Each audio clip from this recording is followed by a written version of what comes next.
You're about to see a very interesting interview with final expense and Medicare master Adam Howard of Michigan. What blows my mind is that he took our final expense and Medicare platform to a ridiculously insane new level, going from being a top producing final expense agent to becoming a super producer in Medicare, writing over 800 Medicare policies, enrollments in a single year. Yeah, 800. Completely mental. First, I'd like to invite you to subscribe to our channel. We are putting out new content every single week. And if you can give this video a big old thumbs up right now, I won't tell your spouse about those late night snacks. You know exactly what I'm talking about. And guys, if you'd like a copy of my Overcoming Objections super file, which has scripts on how I overcome objections while setting appointments, door knocking leads, and even when it comes time to close the sale, just email me at doug@ufesonline.com. And if you'd like information on our final expense super producer training platform, which is designed to teach you how to sell final expense successfully as an independent, just email me at that same address. So what do you say, guys? Let's roll that intro and get into the interview.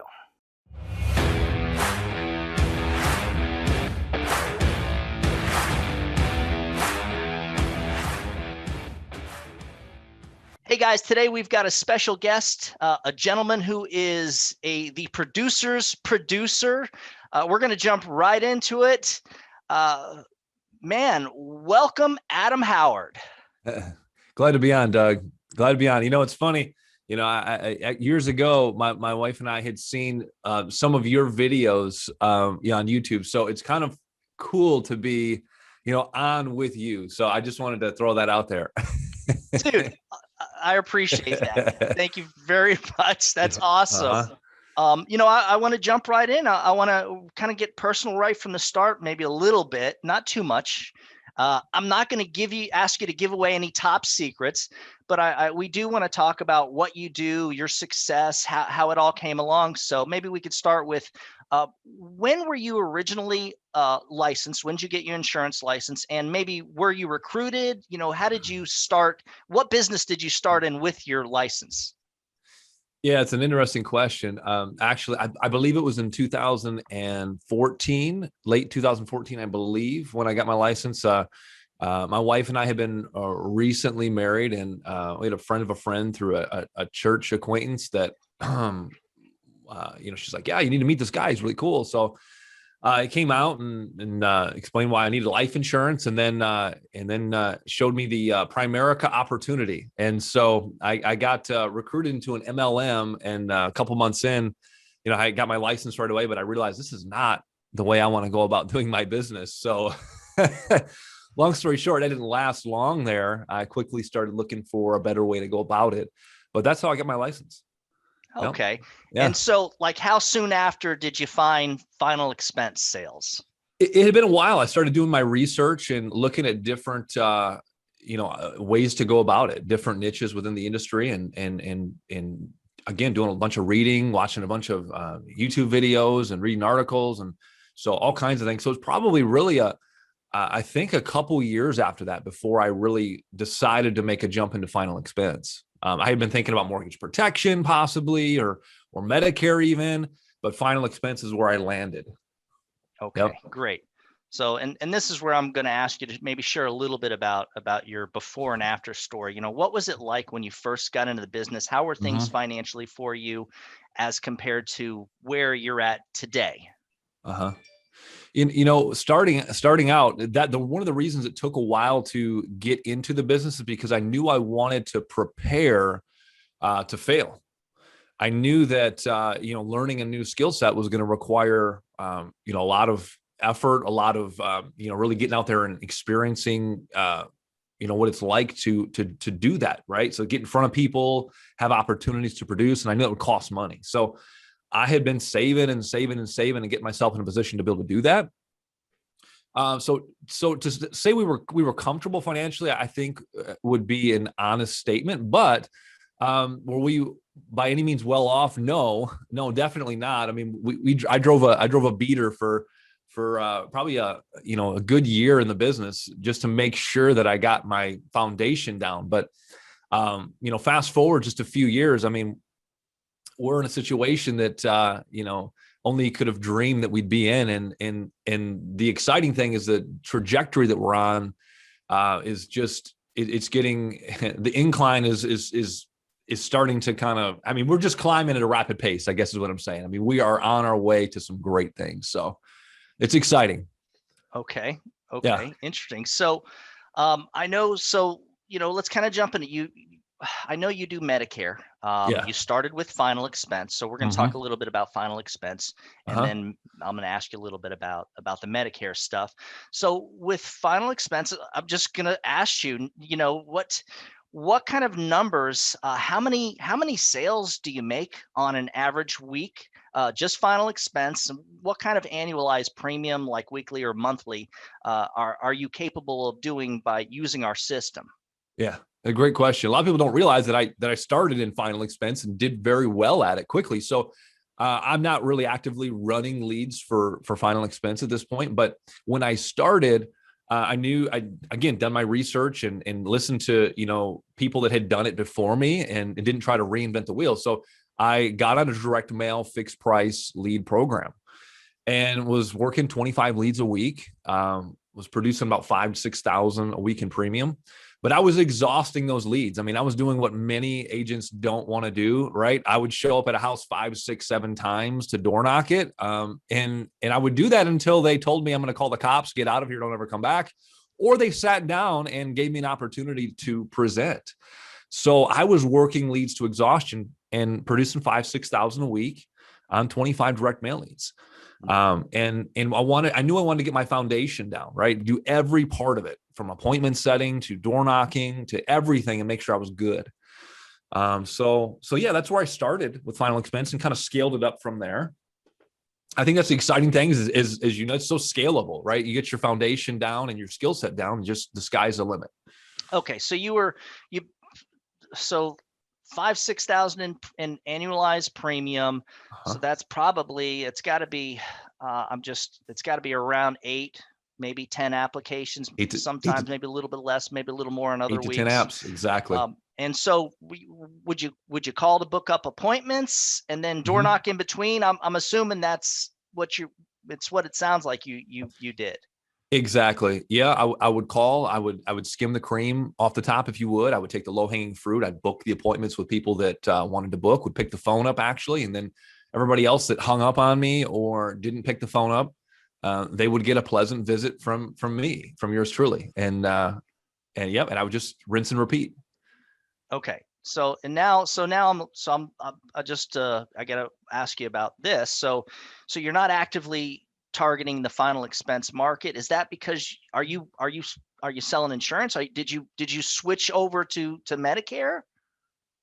Yeah, I mean, really at this point, I'm not doing as much personal production as I was even for Medicare, but I had done a total segue, if you would, to at one point to completely pursuing Medicare and then taking the very low hanging final expense fruit, right? The people that say, Adam, do you do that burial thing? I really need to get life insurance. And I'm like, and after pursuing final expense as the lead product, my mind was kind of blown. I'm like, do you have a bank account? You don't have a direct express card? Are you going to keep this policy?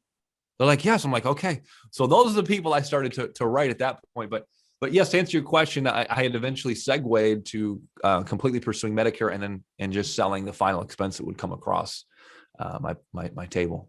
Okay. So then, when you were peaking out, when you were in the field full time, still doing, from final expense into Medicare, Yeah. what kind of leads were you running? And with final expense too, I think you said direct mail. So I'm assuming same thing with the Medicare. Yes. Yes, definitely. Definitely. So I think your question is to make sure I understand, right? You're saying, what was my transition kind of like from final expense to starting to do some Medicare? What leads was I working? What was that? Yeah, Like, exactly. when did I transition? So I stayed about the 5,000 to 6,000 a week range in final expense. I did scale it up a little bit. I think I got to like 40 leads a week and started doing 7,000 or 8,000, but It didn't take long for me to do that. I really found that final expense is pretty simple to learn. That's really why I made the decision to start with it. I knew it was kind of a foundation, and not to say that's easy, but it's simple to learn, but definitely hard to do. But I quickly discovered that unless I wanted to build a massive hierarchy, the passive renewal income just really wasn't there. So I started looking at what I could add that would get me what I wanted, what I really wanted. And I did that after I had gotten my skill set down. And that's when I'd added Medicare. And so I started cross-selling initially. I had started cross-selling to my existing book of business, which was probably a few hundred clients at that point, and started then again cross-selling to leads that I was actively running, right? And then transitioned from there. Once I discovered, I was like, yeah, if I can write 4 or 5 of these a week off, just running final expense leads, what if I can figure out a way to just see just only Medicare people and write 15 or 20, and just mathematically figured out what it would look like if I could achieve that. Okay. And, So mhm. when you were peaking out with the Medicare sales, about how many of those, and I know, I'm just learning about Medicare right now. It's a lot of moving parts. So I'm still in that mode where I'm just kind of figuring out how to start in this business. But once you got up and running doing the Medicare, like Mhm. how many applicants, how many new clients were you able to sell every week? Yeah. So when I had transitioned completely over to running and pursuing the Medicare market as my lead product, if you would, as that I wanted to sell, I was writing 15 to 20 a week, very consistently. So first full year of doing that, I wrote over 800. It was actually, and I was taking a couple months off. So within a 10-month period, wrote over 800. Wait a minute. Wait a minute. 800 new enrollments. 800 new enrollments. Yes. Now there were some med sups in there as well. I do include those because I do write both, but yes, 800 new enrollments. Yeah. I, I Yep. just Yep. I just don't. I didn't realize that you did those kind of. Uh, That's just insane numbers. So, um, yeah. okay. So, all right. Now we're talking. So you did it. You started Medicare. Was this about 2 years ago? I think. How many years ago was it? It's we're getting close to 3 now, but yes, it was my I started cross selling, and then a few months after that, I transitioned to just completely running Medicare leads. I believe that was about March of 2019. I think it was 2019. I want to make sure I get the years right here, and then from that March to the following March is when I did the 800. Okay. Yep. All So right. So it's really only been about 2.5 years or so of really running hard with do you, Medicare. do you have like a record of approximately how many Medicare clients that you actually have on the books? Yeah, we're about 15. We're very close to 1,500 at this point. But at this point, we're building something that's bigger than just me producing anymore. That was really always the vision. So it's not just me out pursuing. I mean, we're growing rapidly, and we've got some things in place that are really gonna we'll probably be doing 2,000, 2,500 apps, Oh, by next wow. year Okay. personally. Yeah, I mean, So now look, and if you don't want to answer this, it's okay because this is kind of like this is a little personal financial stuff. So about what did so let me see. You did if you would have gotten renewals for your second year in January and February, the way Medicare works, the way I think it works. So approximately, what kind of renewals are were you able to do? yeah. So it's as earned, based on everything you wrote prior to October 1st of the previous year. So that's the way that works. But I mean, it's just some simple math. I mean, for viewers that are watching, I mean, they can just multiply it out. I mean, I don't have some special compensation rate. It's really posted for all to see. That's exciting about it. So Okay, you so can. basically approximately at that point 12 1500 by January February times $270 each. Yeah, well, right now we're at about 1,500, but we're again midway through this year, so you'd have to take that, call it about 1,000 that are renewing, So, Wow. what's at $250,000? Yeah. Yeah. Okay. So That's huge. yeah. So, wow. So an agent that does this full time, and look, what you did with the Medicare is not the norm. So I just, Yeah. I that's, wouldn't recommend it. right, I needed right, to take 2 months off to recover. right. And that to me is just insane. But I mean, when I do the math, some of the numbers I look at, you get an agent that comes in and just makes anywhere. Let's say, like, I don't know, 6 to 8 new Medicare sales every single week. Someone that grinds it out, that's doing it full time. Hmm. You look at 5 years in renewals, and that's well into the six figures. Right. Exactly. Exactly. I don't see any reason, that was, I'll tell you a story. It was funny when I remember my first Medicare sale I did, it was actually to a final expense client. And so I went out and, I had been practicing, right? Doing all the things to prepare, right? Make sure I was ready for game time. So learning how to go through the summary of benefits, learning where to check doctors and medication. So I go out and I get a scope of appointment signed, and I go through the plan, check the doctors and medications, present everything to her. At that point, there was a health question, and so do everything I was supposed to do, enroll her in the plan. And I immediately call one of the local carrier reps after I leave the house, and I say, Kevin, I think I did something wrong. I said, I just want to make sure I didn't miss anything. I went through and I did these things, and I listed everything I did. And I said, there's really no health questions, no phone interview. I didn't need banking information. I'm used to final expense, right? So I said, did I do something wrong? He said, no. And he laughed. He said, that was perfect. Like that's better than most agents would do. And I'm like, really? Why is everybody not doing this? He's like, I don't know. And at that point, like, something just happened. I'm like, if this is this darn easy and I'm going to make this, why am I not writing a bunch of these? Right.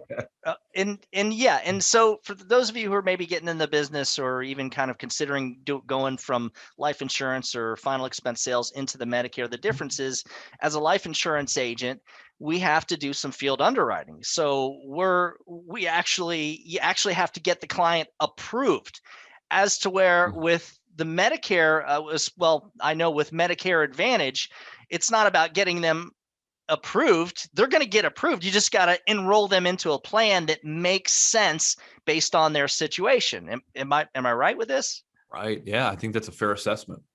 Yeah. Excellent. Mm-hmm. So, all right. So in closing, I we we both work the same platform. We have access with all of our agents, anybody that wanted to work with us, with you or with me that's watching this, would have access to the same exact platform that you used. What maybe advice would you give somebody who's new at final expense, or maybe doing final expense or life insurance and thinking about getting into Medicare? So somebody that's already doing final expense and thinking about getting to Medicare, I would say, I mean, I would probably want to know why it is they haven't done it, and then really help them see that it's kind of a no brainer. It really is, and not to say that to be crass. It really is. If you're not doing that as well, you're missing out, because it's when you're doing final expense and you start doing Medicare, just something you're like, wow, this is easy. It's easy compared to what you're already doing, and it pays you the long-term renewal income that you want, that can give you stability and take your business to the next level. So I think it's a no-brainer for anybody that's doing final expense to add it. And I would say this, to piggyback on it, to add it here. And obviously you and I are a little biased, but it's such a duplication business, right? It's follow the leader. Don't try to reinvent the wheel. Do what works. And I can say that the only reason I'm sitting here is because when I started in final expense, I did what worked, and it got me to different stages of my business. And I wouldn't be sitting here if I didn't follow the leader, right? So I would say that that's what they should be doing, is plugging into that system, that platform that we have here that works. Can I ask you something? Yeah. And this is something I have no idea. I just figured, it just kind of came off my mind. Mm-hmm. The one thing that's attracting me to what we do with Medicare is the CRM that we have available to agents. So are you, not to put you on the spot, but are you using that CRM? I am using that CRM. Yes. Okay. Yes. So maybe could you speak about, because that's it, maybe speak a little bit about it, because you're using it and I'm going to be using it. Maybe talk about what we have with that CRM and why it's so perfect for people that are selling Medicare. So having the right system to work your leads effectively is something that is so important, especially nowadays. So the CRM coupled with the dialer that we have in there is just incredible, because you're able to call out from, a local number, so that people are going to be more likely to pick the phone up, right? Maybe you're working in a different area, and you wouldn't otherwise have a matching area code. So that's very helpful. But you can leave voicemails and text messages and things like that are going to increase the pickup rate, right, or the contact rate with these leads, which is only going to help you get in the door with more people. And then from there, just all the follow-ups and automations that can be done to simplify your business. I mean, I've got things set up where I'll get text messages that come in my CRM where clients think that I have called them or texted them personally, which everything was pre-done, but happy birthdays and, hey, I want to let you know this about your plan. And it's all done automated, and it saves a ton of time and resources. So for an individual agent who doesn't have maybe an office staff yet, that can be something that really helps you scale your business. Yeah, and to me, it blows my mind. One of the features that kind of freaked me out. Look, I've never used a CRM. I'm so old school. Heck, I even do paper applications. But one of the features, don't laugh at me, man. That's wrong. One of the features of this thing is that when you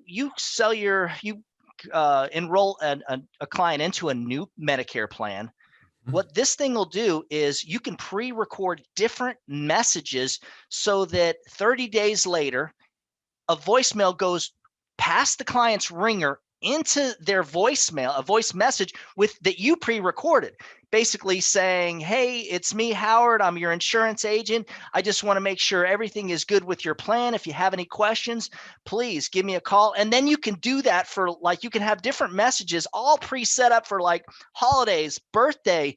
I mean, This is just that amazing feature to help keep clients on the books for forever.